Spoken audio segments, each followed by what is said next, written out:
देवर भाभी की शादी। रमाकांत और सावित्री जी के दो बेटे थे। बड़े बेटे का नाम था सुदीप और छोटे बेटे का नाम था अंशुल।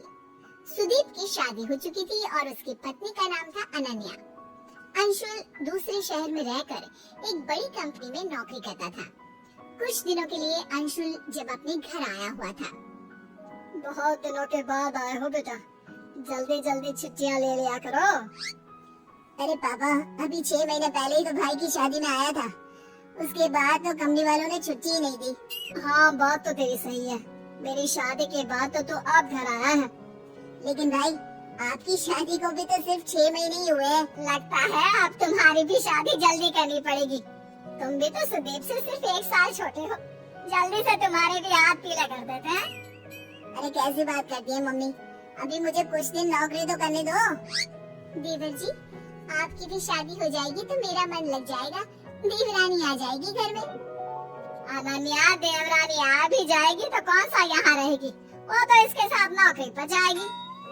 हाँ मम्मी जी, वैसे बात तो आपकी बिल्कुल ठीक है। और फिर कुछ महीनों के बाद ऑफिस से लौटते वक्त सुदीप का एक्सीडेंट हो जाता है और उस एक्सीडेंट में उसकी मौत हो जाती है। ये क्या दुखों का पहाड़ टूट पड़ा। जवान बेटे की मौत हो गई। क्या करेंगे अब हम लोग। शादी को सिर्फ 8 महीने हुए हैं। उसकी पत्नी ने अभी तो अपना जीवन जीना शुरू भी नहीं किया। मम्मी जी, पापा जी, मेरा क्या होगा? मेरी तो जिंदगी खराब हो गई। मैंने कभी सोचा भी नहीं था सुदीप मुझे इतना जल्दी छोड़कर चले जाएंगे। अरे बहू, सोचा तो किसी ने भी नहीं था।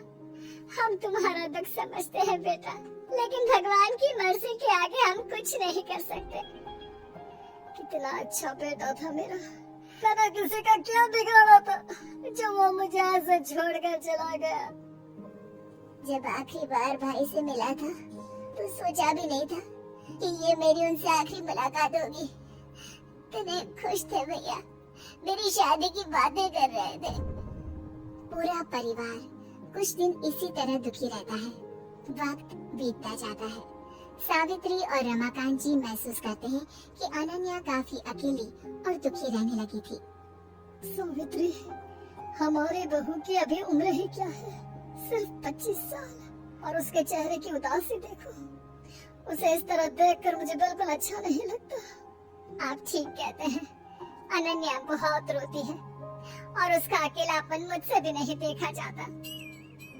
एक बात कहूँ सावित्री, क्या हमें अपनी बहू की दूसरी शादी करवा देनी चाहिए? अरे लेकिन समाज वाले क्या कहेंगे कि हम अपनी विधवा बहू की शादी करवा रहे हैं। अरे लेकिन उसकी उम्र तो देखो, सिर्फ 25 साल की है। पूरी जिंदगी कैसे कटेगी सावित्री, कैसे रहेगी वो?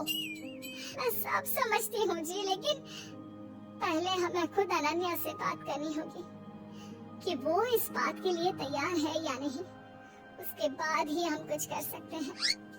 मुझे तो लगता है कि हमें अंशुल से भी इस बारे में बातचीत करनी चाहिए। उसका क्या ख्याल है, जरा पता तो करें। सावित्री और रमाकांत अंशुल को अपने पास बुलाते हैं। अंशुल बेटा, तुम तो जानते हो सुदीप के जाने के बाद अनन्या की कैसी हालत हो गई है। तुम्हारा इस बारे में क्या ख्याल है? पापा, मुझे लगता है हमें भाभी की दूसरी शादी करवा देनी चाहिए। जब अंशुल भी कह रहा है तो ठीक है, हम अनन्या की शादी करवा देते हैं। वो खुश रहेगी तो हमें भी अच्छा लगेगा। रमाकांत और सावित्री अनन्या के लिए लड़का ढूंढते हैं, लेकिन अनन्या के विधवा होने की वजह से कभी उन्हें बहुत ज्यादा उम्र का लड़का मिलता तो कभी कोई अच्छा लड़का मिलता ही नहीं। इस बात से रमाकांत और सावित्री अच्छे खासे परेशान हो जाते हैं। मम्मी जी, पापा जी, आप मेरे लिए बेकार में ही परेशान हो रहे हैं। मैं बिना किसी शिकायत के अपनी पूरी जिंदगी ऐसे ही निकाल लूंगी। कोई परेशानी नहीं होगी। नहीं बेटा, हम तुम्हें इतना दुखी नहीं देख सकते। हमारा बेटा तो चला गया और अब तुम्हारी पूरी जिंदगी ऐसे ही खराब हो गई तो हम अपने आप को माफ नहीं कर पाएंगे। देखो अनन्या, तुम कहने को हमारी बहू हो, लेकिन इस घर की सदस्य हो और इस नाते तुम्हारी खुशियों का ख्याल रखना हमारी जिम्मेदारी है। मम्मी जी, पापा जी, आप मेरे लिए इतना सोचते हैं ये कम है क्या? और सच बताऊं, मैं पूरी जिंदगी आप लोगों के पास ही रहना चाहती हूँ। वैसे भी आप जानते हैं, मेरे माँ बाप इस दुनिया में है नहीं, मैं कहाँ जाऊंगी? बेटा इसीलिए तो हम तुम्हारी दूसरी शादी करवाना चाहते थे। हम चाहते थे कि तुम्हारा घर बस जाए और तुम अपने जीवन साथी के साथ खुश रहो। लेकिन आपने देखा ना पापा जी, कितनी कोशिश भी की मेरी शादी करवाने की। एक बार विधवा हो जाने के बाद कोई भी अच्छा लड़का एक लड़की को अपनाने के लिए तैयार नहीं होता। हम तुम्हारे लिए लड़का ढूंढने की कोशिश करते रहेंगे बेटा, कोई ना कोई मिल ही जाएगा। नहीं पापा जी, बहुत मुश्किल है, इतना आसान नहीं होता। आप हमारे समाज को जानते हैं, एक लड़की के विधवा हो जाने पर उससे दोबारा शादी करने को कोई तैयार नहीं होता। मैं जानती हूँ लोग मेरे बारे में क्या बात करते हैं, रिश्तेदार अड़ोस पड़ोस के लोगों को बात करते हुए सुना है मैंने। सब कहते हैं कि 1 साल के अंदर ही मैं अपने पति को खा गई। मेरे आते ही आपके बेटे और मेरे पति की मौत हो गई। नहीं नहीं भाभी, ऐसा नहीं कहते। भैया की मौत में आपका कोई हाथ नहीं, ये तो सब भगवान की मर्जी है। अरे वो पति थे आपके, भला आप उनके साथ कुछ भी गलत कैसे कर सकती है? अंशुल ठीक कह रहा है बेटा, हमने अपना बेटा खोया है, हमें कितनी तकलीफ है हम किसी को बता नहीं सकते, लेकिन उसकी मौत के लिए तुम्हें भी जिम्मेदार नहीं ठहरा सकते। मम्मी जी, आप नहीं कहते ये मैं जानती हूँ, लेकिन सारी दुनिया तो यही कहती है। ऐसे में कौन करेगा मुझसे शादी? कोई नहीं करेगा मम्मी जी, सारी दुनिया मुझे मनहूस समझती है। मैं करूँगा आपसे शादी, मैं आपको हमेशा इसी घर में रखूंगा। आप इस घर में रहना चाहती है ना, मम्मी पापा के साथ, हमारे साथ? ठीक है, मैं आपसे शादी करूंगा भाभी। अरे ये तुम क्या कह रहे हो अंशुल? तुम अपने बड़े भाई की विधवा के साथ शादी करोगे? बेटा तुमने ये फैसला सोच समझ कर तो लिया है ना? अरे कैसे बात कर रहे हैं आप?